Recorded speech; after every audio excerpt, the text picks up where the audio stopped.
ये महाशिव की रात्रि है। एक तो भोलेनाथ,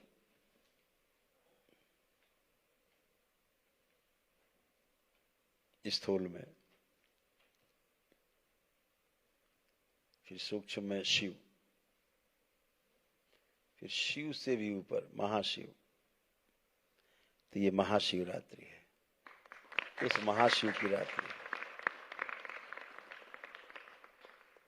एक दिन आती है वर्ष में, 365 दिन में एक दिन। और ये जो महाशिवरात्रि है, महाकुंभ के समापन पर अंतिम स्नान होता है।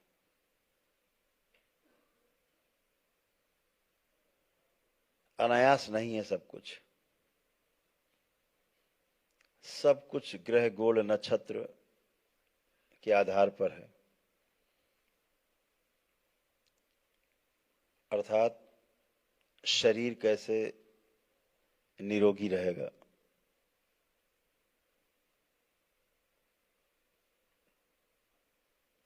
मन कैसे निरोगी रहेगा। जब तक मन निरोगी नहीं होगा, शरीर कभी निरोगी नहीं रह सकता, असंभव है, एकदम नामुमकिन। जब तक मानसिक अवस्था आपकी सही नहीं होगी, मस्तिष्क आपका स्वच्छ नहीं होगा, स्वस्थ नहीं होगा, तब तक शरीर कभी भी आपका पूरी तरह स्वस्थ नहीं रह सकता।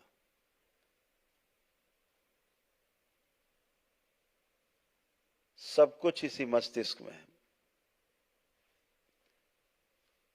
यत पिंडे तद ब्रह्मांडे, जो जो कुछ ब्रह्मांड में है वो सब यहीं उपलब्ध है आपके शरीर में। इस संसार में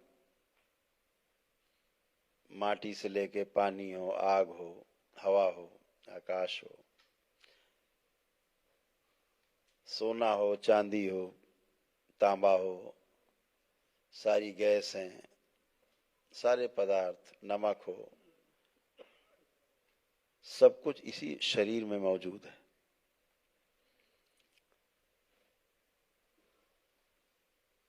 मनुष्य के शरीर में सब कुछ उपलब्ध है।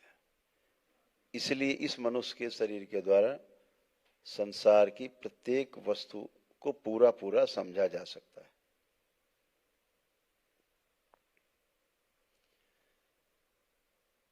समझने के लिए धारणा बहुत आवश्यक है।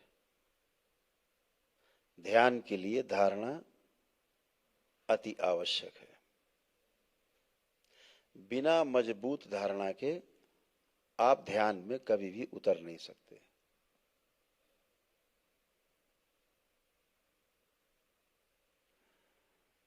एक बार एक महापुरुष थे, उनके पास एक सज्जन आए। जब वो सज्जन आए तो उनके तमाम शिष्य पहले से उन महापुरुष के आसपास बैठे थे। तो उन्होंने पूछा कि प्रभु, आपसे एक बात हमें पूछना है, सवाल है हमारा, ये बताइए। तो उन्होंने कहा, क्या ईश्वर होता है?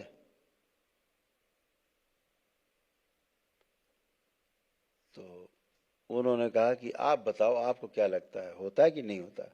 बोले, हमें तो लगता है कि ईश्वर होता है।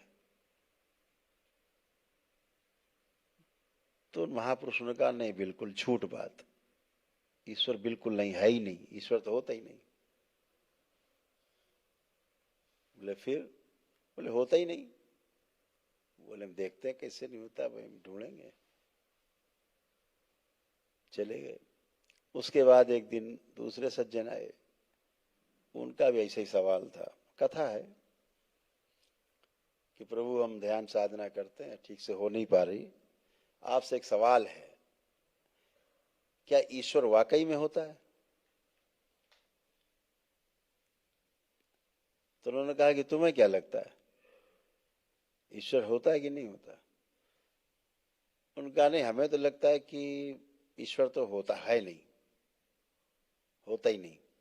बोले बिल्कुल गलत, ईश्वर तो है।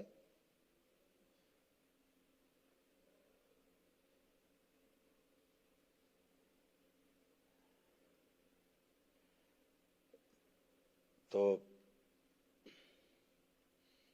अब शिष्य और कंफ्यूज हो गए। जब ये कहा तो उससे कहा ईश्वर होता नहीं, इससे कह रहे ईश्वर होता है। एक दिन एक तीसरे सज्जन आए, उन्होंने पूछा यही प्रश्न कि प्रभु हम जानना चाहते हैं ईश्वर होता है कि नहीं होता, हम आपसे सुनना चाहते हैं। बोले तुम्हारी कैसी राय है? बोले हम तो बड़ा कंफ्यूज है, पता नहीं, कभी लगता है कभी लगता नहीं है। तो महाराज जी उठे और अपना कुटिया के अंदर चले गए, कोई जवाब ही नहीं दिया। अब उनके शिष्य और कंफ्यूज, और ज्यादा भर गए प्रश्नों से। उसको बगैर जवाब दिए कुटिया अंदर चले आए, वो चला गया। अब शिष्यों ने घेर लिया उन्हें कि गुरुदेव अब ये बताओ, पहले आज तो सवाल ही हम लोग के बड़े बड़े सवाल बन गए। एक को कह दिया ईश्वर है, दूसरे से कह दिया ईश्वर नहीं है, और तीसरे ने कहा तो आपने जवाब ही नहीं दिया कोई, ये क्या है? तो उन्होंने कहा देखो बात सुनो, बात धारणा की, हम तो धारणा तोड़ते हैं। पहले ने कहा, हमने पूछा उससे तुम्हें क्या लगता है, उसने कहा ईश्वर होता है। तो हमने तो मान के बैठ गया कि होता है, तो अब जानेगा ही नहीं, जानने का प्रयास ही नहीं करेगा। तो हमने उसे बता दिया नहीं होता है, तो उसकी धारणा तोड़ी हमने। दूसरे ने पूछा तो उसने बताया कि हाँ ईश्वर तो हमें लगता है कि नहीं होता है। तो हमने उससे कहा होता है, तो हमने उसकी वो धारणा तोड़ी। और तीसरा कंफ्यूज था है कि नहीं, तो हमने खुद ही ढूंढेगा है कि नहीं, खुद ही ढूंढे, धारणा बन जाएगी उसकी। तो धारणा मजबूत होनी चाहिए। धारणा अगर मजबूत रहती है तो ध्यान ठीक से होता है। जैसे आप सबकी धारणा है भोलेनाथ पे है, शिव पे है, बाबा पे है, माँ पे है, दरबार पे है, एक धारणा, दरबार के प्रति एक धारणा बन गई आपके अंदर, मजबूत धारणा कि हम मजबूत और सुरक्षित हाथों में, ये एक धारणा बन गई। दरबार जो रास्ता दिखाएगा वो सही ही होगा, ये धारणा मजबूत है, इसलिए आपका ध्यान सही होता है, इसलिए आप ध्यान साधना कर पाते हो। यही तो अद्भुत है। लेकिन मान लेना नहीं, ईश्वर मानने की वस्तु नहीं, ईश्वर जानने की वस्तु है।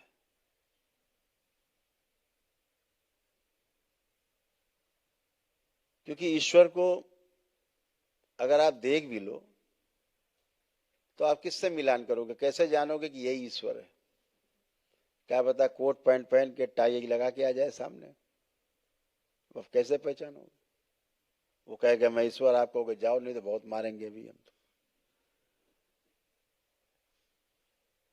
तो ईश्वर तो किसी रूप में आ सकता है, ईश्वर तो किसी रूप में आ सकता है। ईश्वर तो कहां ढूंढोगे ईश्वर को? भोलेनाथ को कहां ढूंढने जाओगे? माँ को ढूंढने कहां जाओगे? ईश्वर को कहां ढूंढोगे?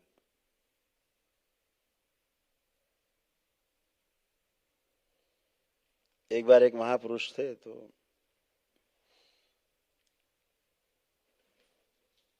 घूम रहे थे गांव गांव, तो एक सज्जन मिले उन्हें। उनका महाराज हमें एक चीज बताओ,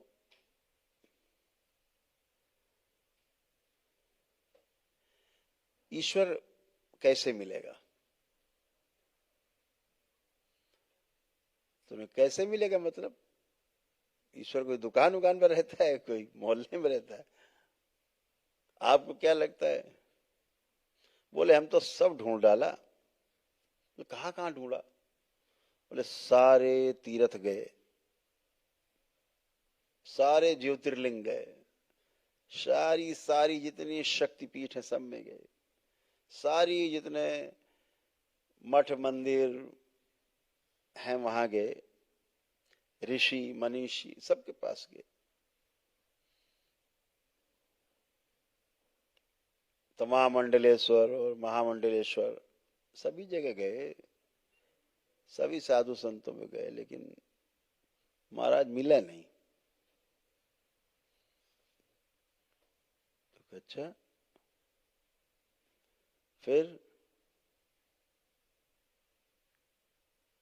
कहना इससे क्या पता लगे है भी कि नहीं है, बहुत तो ढूंढ डाला हमने, आप कुछ बताओ। तो उन्होंने कहा ठीक है हम तुम्हें बताएंगे, पहले एक काम करो, हमारी एक माला खो गई है, तुम पहले हमारी माला ढूंढवाओ, यहाँ रुद्राक्ष की माला हमारी यही कहीं खो गई। बोले आओ। बेचारे लगे ढूंढने, इधर उधर गलियारे में, चारों तरफ मोहल्ले में ढूंढते रहे ढूंढते रहे ढूंढते रहे, सुबह से शाम हो गई। बोले मिली भैया? कहे नहीं। तो बोले जल्दी ढूंढो फिर हम बताएं तुम्हें ईश्वर कहाँ है। बहुत ढूंढ ढाड़ के जब अंधेरा हुआ है तो बोले प्रभु तो मिली नहीं, आपने गिराई कहाँ? बोले वो तो कहीं हमारे आश्रम में कुटिया में कहीं पे खोई थी। बोले आप अजीब आदमी है, खोई कुटिया में ढूंढवा रहे हो मोहल्ले में, यहाँ गांव में, ये कौन सी बात हुई? बोले वही तो हम भी तुमसे कह रहे हैं, ईश्वर कहाँ है कुटिया में, तुम ढूंढ बाहर रहे मठ मंदिर में, यही बात तो तुमसे हम कह रहे, यही बात तो कहना चाह रहे। देखो सबसे नजदीक तुम्हारे कौन है? बोले सबसे नजदीक तो प्रभु आप हैं, सामने दिख रहे। बोले और नजदीक कौन है देखो, इससे भी नजदीक। तो बड़ा ध्यान के बोले इससे नजदीक तो हवा है, फिर और नजदीक देखो कौन है तुम्हारे? कह रहे महाराज और नजदीक तो हमें अपने कपड़े लग रहे, कपड़े हमारे सबसे नजदीक है। तो बोले और देखो जरा गहरे में, और ध्यान दो, देखो सबसे नजदीक कौन है? बोले सबसे नजदीक तो हम अपनी श्वासें लग रही हैं, जो हम ले रहे हैं छोड़ रहे हैं। बोले और देखो गहराई से? बोले हमें अपनी धड़कनें सुनाई दे रही हैं। बोले बस ठीक, तुम ढूंढ लोगे, अब तुम्हें ईश्वर मिल जाएगा, अब तुम बिल्कुल सही रास्ते पे हो, बाहर नहीं है, इधर ही दिखेगा, इधर ही समझ में आएगा, ईश्वर जो है वो इधर ही दिखेगा, इधर ही मिलेगा। ईश्वर समझने की वस्तु है, ईश्वर जानने की वस्तु है, ईश्वर सिर्फ मानने की वस्तु नहीं है। जैसे आप दरबार में आए जुड़े तो आपने अनुभव किए, अपने तमाम शारीरिक मानसिक आध्यात्मिक कष्ट लेकर आए, सब निवृत्त हुए उससे, आप सब नष्टीकरण हुआ, तमाम स्मृतियों का, रोगों का, कष्टों का। तो अनुभव किया आपने, जाना दरबार को, माना नहीं, मानने से शुरू किया था, फिर उसको जानना शुरू किया। दरबार हमेशा कहता है जानने की कोशिश करो, तो हमें जानने की कोशिश करना है, जानने पर ध्यान देना है। आज इस महाशिव की जो ये महाशिवरात्रि है, ये बहुत अद्भुत खगोलीय घटना है, बहुत ही अद्भुत क्षण है, एक एक क्षण बेशकीमती है, एक एक क्षण बहुमूल्य है, सो के नहीं गंवाना है। ये रात पूरी जागनी है। इस रात में जो जितना जाग लेगा, पूरे 364 दिन जागृत अवस्था में रहेगा, ये ध्यान रखो। बहुत ऊर्जा बरस रही है, बहुत ऊर्जा है। जो बैठ के बिताएगा उसको बहुत ऊर्जा उसके सूक्ष्म शरीर एकत्रित करेंगे, जो लेट के बिताएगा एकत्रित होगी 2, 4, 5% होगी, तो बैठ के बितानी, खड़े होके चल के बिताओ तो और अच्छा। मनुष्य की जो रीढ़ की हड्डी है, इस शरीर में सबसे करामाती स्थान वही है जहां हमारी ऊर्जा कुंडलिनी के रूप में गति करती है। हमारे मूलाधार से सहस्रार तक का जो ट्रैक है, जो हमारे चक्र हैं, उनसे होती हुई भेदती हुई चलती है ऊर्जा। आज के दिन यह ऊर्जा आप कुछ करो चाहे ना करो, केवल जागो, बैठे रहो या चलो, खड़े रहो, ये ऊर्जा अपने आप अधोगामी से जो नीचे की ओर बह रही है, अपने आप ऊपर की ओर बहने लगती है। सब में ऊपर की ओर बह रही है। आज अद्भुत दिवस है। खराब से खराब आदमी भी, उसकी भी ऊर्जा ऊर्ध्वगामी है। अद्भुत दिवस है आज, महादिवस है, क्योंकि महाशिव की रात्रि है।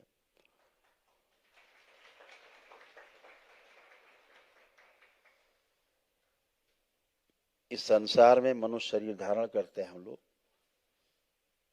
बेहोशी तोड़ने के लिए धारण करते हैं, जाग जाएं हमेशा के लिए इसलिए धारण करते हैं। जाग गए तो 84 लाख योनियों के जन्म मरण के बंधन से सदा के लिए मुक्त हो जाते हैं। सोते रहे तो फिर बेहोशी में मृत्यु और फिर बेहोशी में ही जन्म,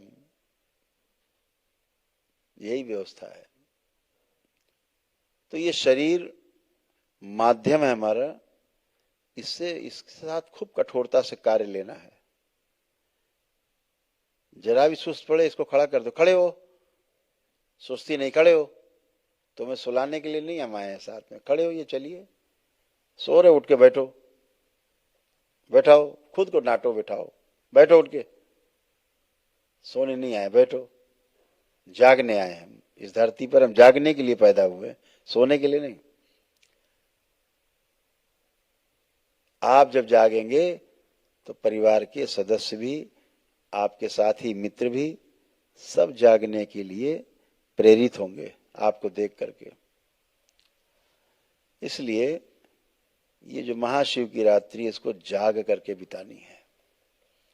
ये जो ऊर्जा है, यह परम ऊर्जा, यह विशाल ऊर्जा, यह ईश्वरीय ऊर्जा आपके अंदर मचल रही है ऊपर की ओर गति पाने के लिए। अभी जितने भी लोग ध्यान साधना करेंगे, अभी सब उसका प्रसाद चखेंगे, सभी को उसका प्रसाद मिलने वाला है, सभी को ये प्रसाद सबको मिलने वाला है। जितने लोग भी YouTube पे देख रहे हैं, Facebook पे देख रहे हैं, जहां जहां देख रहे हैं लाइव, ये प्रसाद सबको बंटने वाला है। देखो कैसे चल रही ऊर्जा, बिल्कुल अभी पहुंचते हो। ये अद्भुत है। केवल जाग गए, उपवास कर लिया तो सारी ऊर्जा फ्री, केवल आपको जागृत करने में लग जाती है। तो ध्यान साधना के लिए सबसे उपयुक्त समय आज रात्रि के 2 बजे के बाद से दरबार के अनुसार ध्यान साधना का समय शुरू हो जाता है। आप सभी न भूतों न भविष्यति के पथ पर हैं। अभी आप सबके ध्यान साधना बहुत तेजी से होने वाले, सभी को आनंद आने वाला है। भजन में बिताना है समय अपना, ध्यान में बिताना है अपना समय। कितना समय बचा है? अभी 3 बज रहे हैं प्रातःकाल, रात्रि के मतलब कह लीजिए। अभी ब्रह्म मुहूर्त हो जाएगा 40 मिनट के बाद।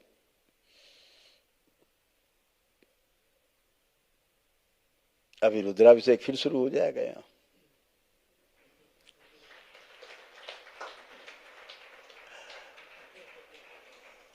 तब तक अपना अपना अभिषेक स्वयं कर लिया जाए। जैसे शिव का अभिषेक करते हैं, माँ का करते हैं, अब आज अपना अभिषेक करना है सबको।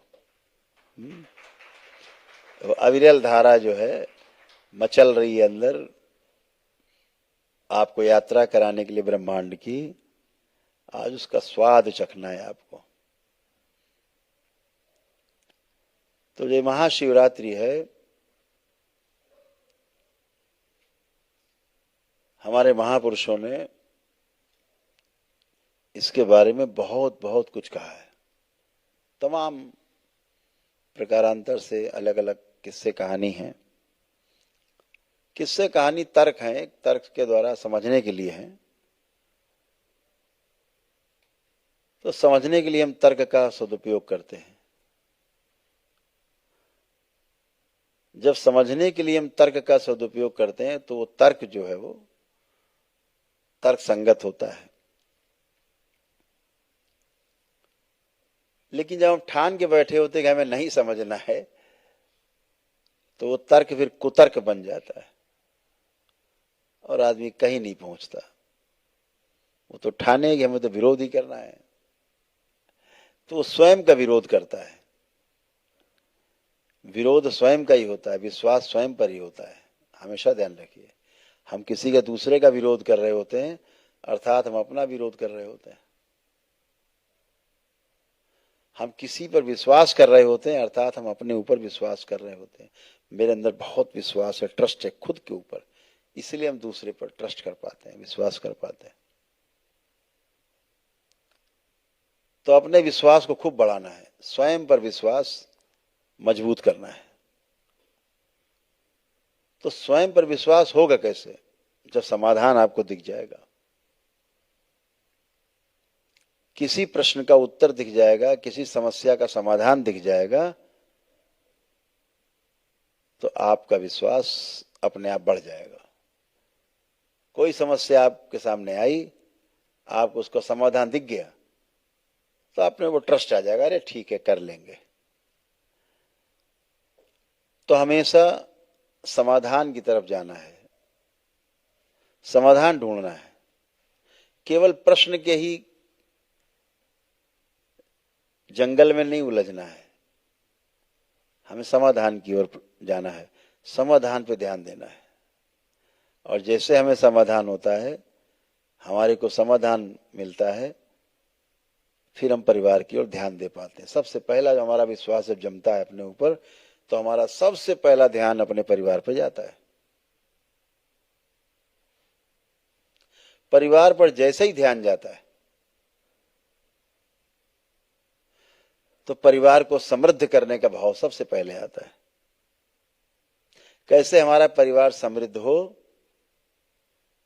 समृद्धशाली बने, ताकि रोजी रोटी की कोई कमी ना हो, घर द्वार की कमी ना हो, वस्त्र आभूषण आदि की, भोजन आदि की कोई कमी ना हो। कोई कमी नहीं है, यानी कोई अभाव नहीं है। अभाव का भी जब अभाव हो जाए तो समझ लो समृद्धि आ गई है।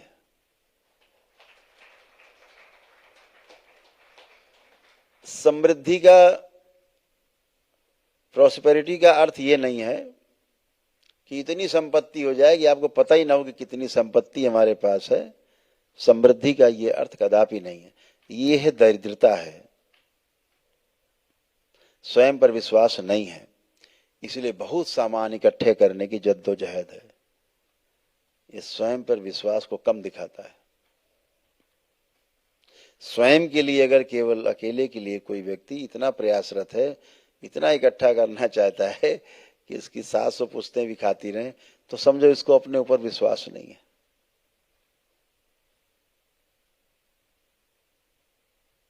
तो जैसे ही अपने ऊपर विश्वास आता है, परिवार को अपने हम समृद्ध बनाना चाहते हैं। और जब आपका परिवार समृद्ध होता है, प्रत्येक व्यक्ति समाधानित होता है, अपने परिवार को समृद्ध करता है। ऐसे तमाम समृद्ध परिवार मिलकर के एक समाज बनता है। और जब ऐसा समाज बनता है जिसको कोई कमी नहीं है, तो वहां अभय आता है। सबसे पहले अभय आता है, कोई भय नहीं, किसी को किसी से भय नहीं। ऐसा अभय जब समाज में आता है तो आप प्रमाणित हो जाते हैं। अपने परिवार में, स्वयं में प्रमाणित होते हैं, फिर परिवार में प्रमाणित होते हैं, फिर समाज में प्रमाणित होते हैं। जब आप समाज में प्रमाणित हो जाते हैं तो फिर आपको सृष्टि में सब कुछ दिखता है कि अपना जैसा है, सब अपने जैसे हैं। फिर आपके अंदर शोषण का भाव नहीं आता किसी के प्रति। ठीक उल्टा कर दीजिए, अगर स्वयं में समाधान नहीं है, स्वयं में तमाम प्रश्न है, स्वयं में तमाम समस्याएं हैं, समाधान नहीं दिखता, तो आप अविश्वास से भरे हुए हैं। स्वयं पे विश्वास नहीं है, अभाव से भरे हुए हैं। और चाहिए, और चाहिए, और चाहिए, सब कुछ चाहिए, सब कुछ, सब टोटल सब चाहिए, सबका मेरे पास आ जाए, ऐसा भाव। यह दरिद्रता का भाव है, दरिद्र होने का भाव है। सब कुछ होने के बावजूद भी कम लगे, समझो यह व्यक्ति दरिद्र है। पैसे वाला नहीं है, जो कहते बहुत पैसे वाले नहीं, दरिद्र आदमी। हजारों करोड़ भरा है फिर भी कम है, और लाओ, यह दरिद्र आदमी है।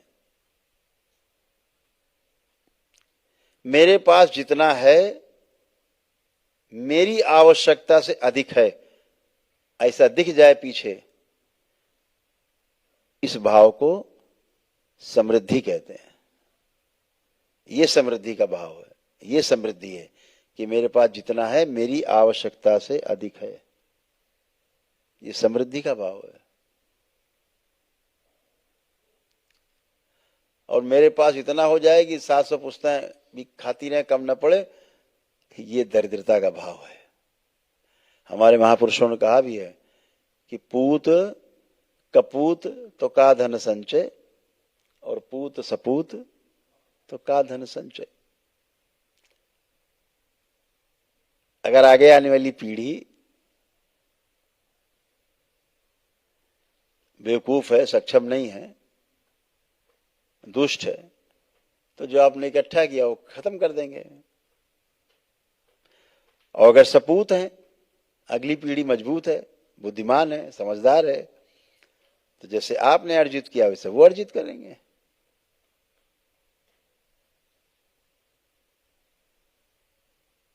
महापुरुषों ने सब कुछ कह डाला, अनुभव के आधार पर कहा।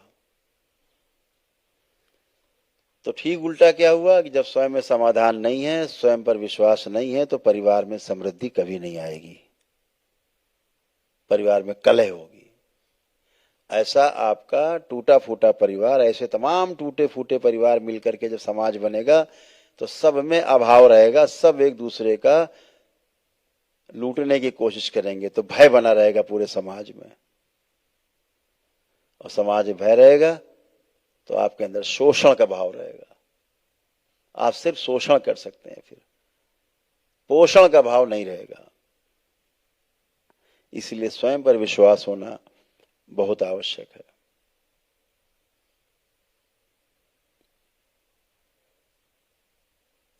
शिव को समझना है तो स्वयं पर विश्वास आना पड़ेगा, लाना भी पड़ सकता है।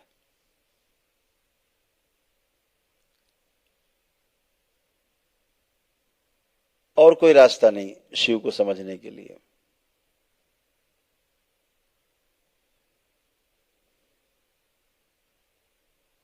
और जिस दिन शिव समझ में आ गया, उस दिन जितनी भोलेनाथ की लीला है सब आपको समझ में आ जाएगी, सारा स्थूल में। सूक्ष्म से स्थूल में ही सब है। इस पृथ्वी पर भोलेनाथ जैसे दिखाते हैं, चित्रों में देखते हैं, आप कथाओं में देखते हैं, अपने परिवार के साथ हो सकता है आपके बीच में उपस्थित हो, कहीं मिल जाए आपको। स्थूल में रह रहे हैं भोलेनाथ, तो स्थूल में रहते हैं।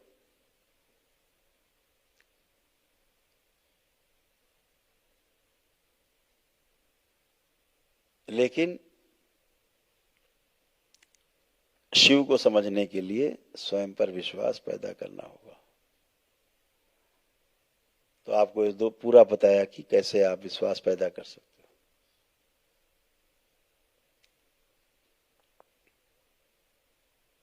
आज हमारे जितने भी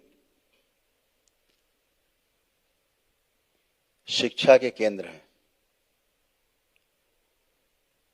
स्वास्थ्य के केंद्र हैं,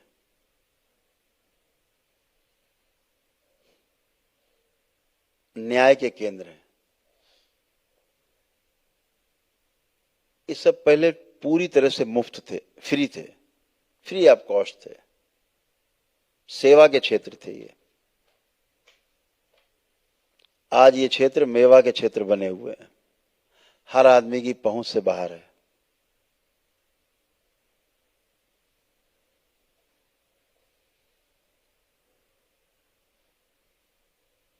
और जो शिक्षा है भी, यह आधी अधूरी शिक्षा है, नौकर बनाने वाली शिक्षा है, गुलाम बनाने वाली शिक्षा है। बच्चे पढ़ते ही इसीलिए हैं, नौकर बनना है। 90% बच्चों की सोच है पढ़ करके नौकरी लेनी, नौकर बनना है।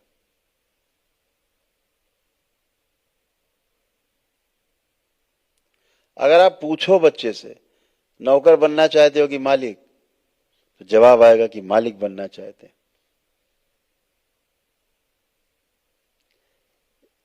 लेकिन उसकी जितनी भी क्रियाएं होंगी वो नौकर बनने की ओर, सारे काम उसके नौकर बनने की ओर।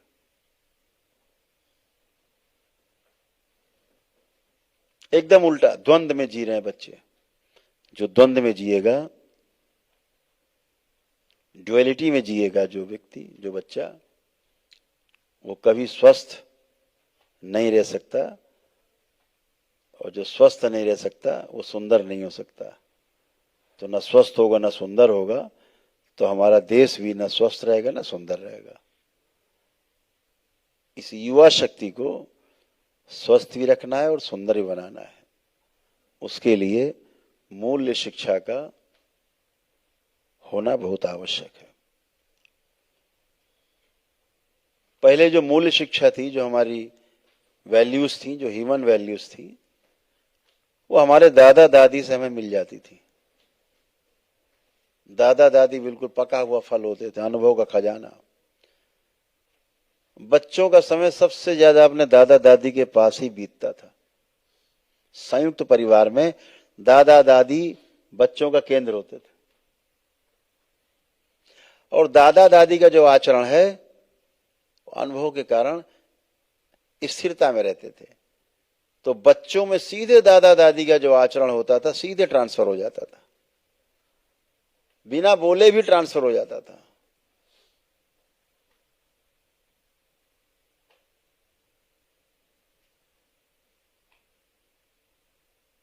मूल्य शिक्षा हमारे घर में उपलब्ध थी। और पहले गुरुकुल थे, गुरुकुल में बच्चे भेजे जाते थे, ब्रह्मचर्य आश्रम कहा जाता था। 25 वर्ष तक वहां उनकी पढ़ाई लिखाई होती थी। बौद्धिक विकास के साथ साथ आत्मिक विकास भी किया जाता था। भविष्य में गृहस्थ आश्रम के बारे में, वानप्रस्थ के बारे में, सन्यास के बारे में भी शिक्षा दीक्षा दी जाती थी, मूल्य शिक्षा दी जाती थी। कैसे जीना है, कैसे व्यवहार करना है लोगों के साथ। अभी व्यवहार कैसे करना है बच्चों को नहीं पता। 20 साल की उम्र तक बच्चे किताब में फंसे रहते हैं। पूरे 20 साल का बच्चा हो, उससे आप बात करो, एकदम कच्चा गड़ा है, पढ़ा लिखा होगा, एमए कर चुका होगा,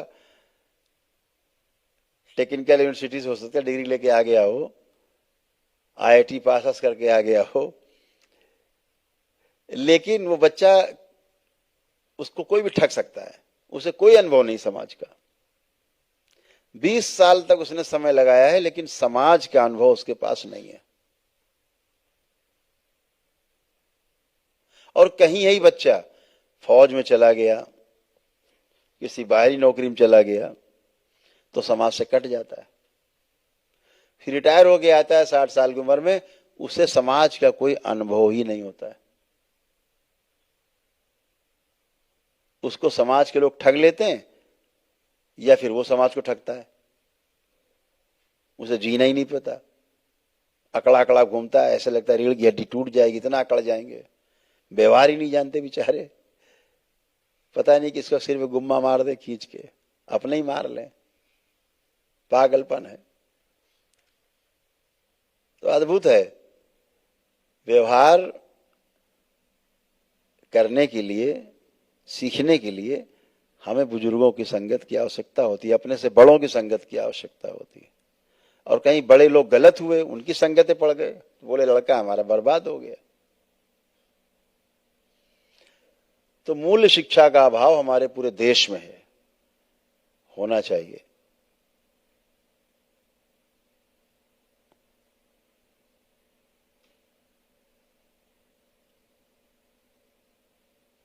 पेड़ पौधों से हमारा क्या संबंध है,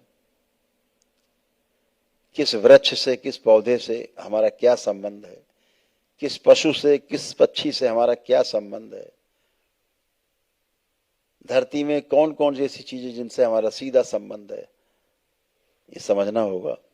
जैसे ही आप समझ लेते हैं, उससे आपको प्रेम हो जाता है, स्नेह हो जाता है, फिर आप उसका शोषण नहीं करते, उसे आप बर्बाद नहीं करते। आप जानते हैं कि पीपल का वृक्ष, बरगद का वृक्ष सबसे ज्यादा ऑक्सीजन उत्सर्जित करता है। तो आपके अंदर भय रहता, आप पीपल का पेड़ नहीं काटते, आप बरगद का पेड़ नहीं काटते। हमारे लिए है, सुरक्षा के लिए, बहुत ऑक्सीजन देता है, सबको पता है, नहीं काटते। तो जिससे हमें हमारा संबंध दिख जाता है, हम उसका पोषण करते हैं, शोषण का भाव ही नहीं आता।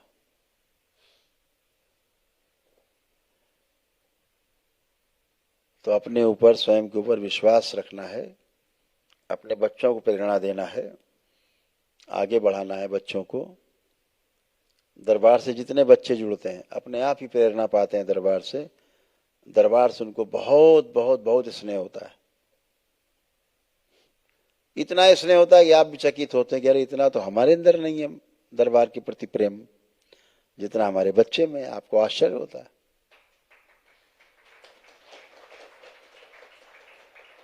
क्योंकि वो सीखने की उम्र में है, बच्चा सीखना चाहता है। स्मृतियां सीखने नहीं देती, स्मृतियां जब नष्ट हो जाती हैं तो बच्चा सीखने की तरफ अग्रसर होता है, हर चीज जानने के लिए अग्रसर होता है।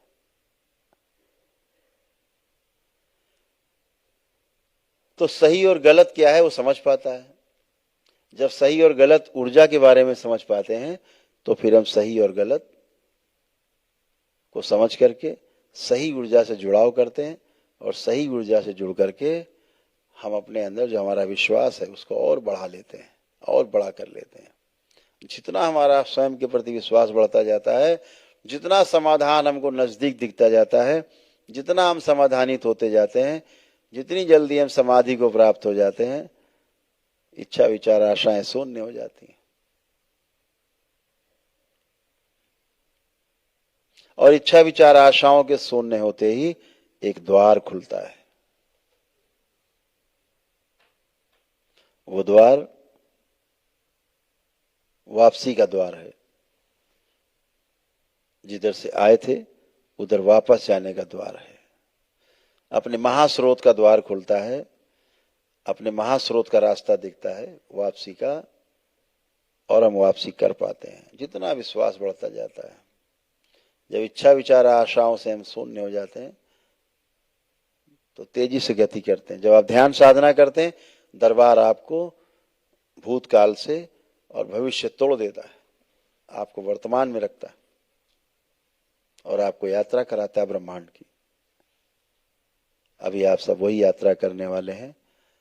तो इसके पहले कि ब्राह्मण देवता लोग आ जाएं अपना रुद्राभिषेक के लिए, हम लोग ध्यान की प्रक्रिया में आज उतरेंगे। सभी लोग आराम मुद्रा में पालथी लगा लें। केवल वज्रासन में नहीं बैठना है, सिद्धासन, पद्मासन लगा सकते हैं, पद्मासन या सिद्धासन।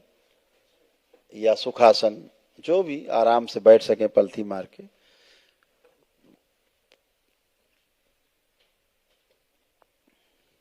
रीढ़ की हड्डी को सीधा रखना है, सिर को हल्का सा ऊपर उठा के रखना है, इतना, ताकि पीछे जो मेरुदंड है वो सीधा रहे, ध्यान रहे।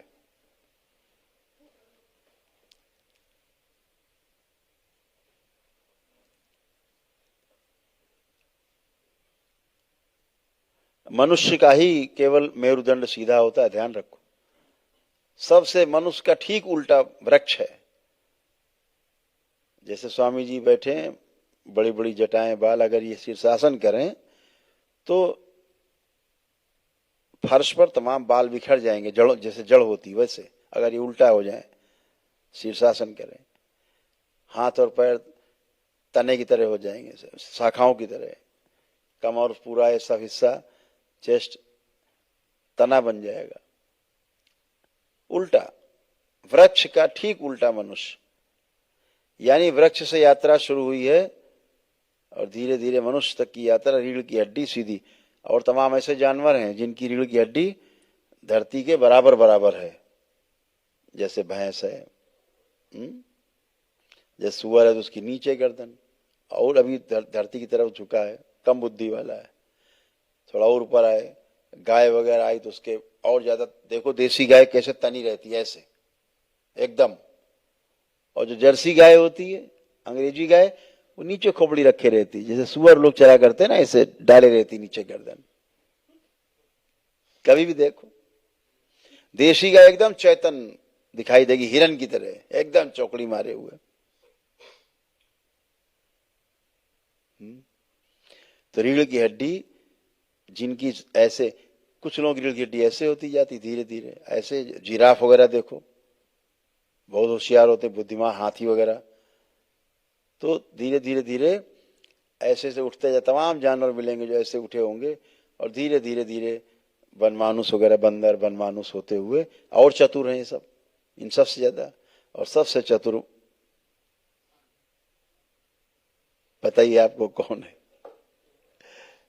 क्योंकि उसकी रीढ़ की हड्डी एकदम सीधी हो गई है। ऐसे यात्रा शुरू की थी, धीरे धीरे ऐसे ऐसे तमाम योनियों में होते हुए उसकी रीढ़ की हड्डी ऐसे हो गई है।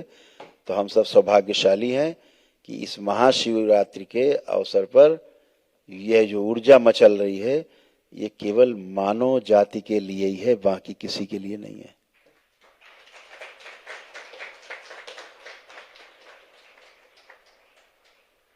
इसका सदुपयोग सिर्फ मानव जाति कर सकती है, जिसे आप करने वाले हैं।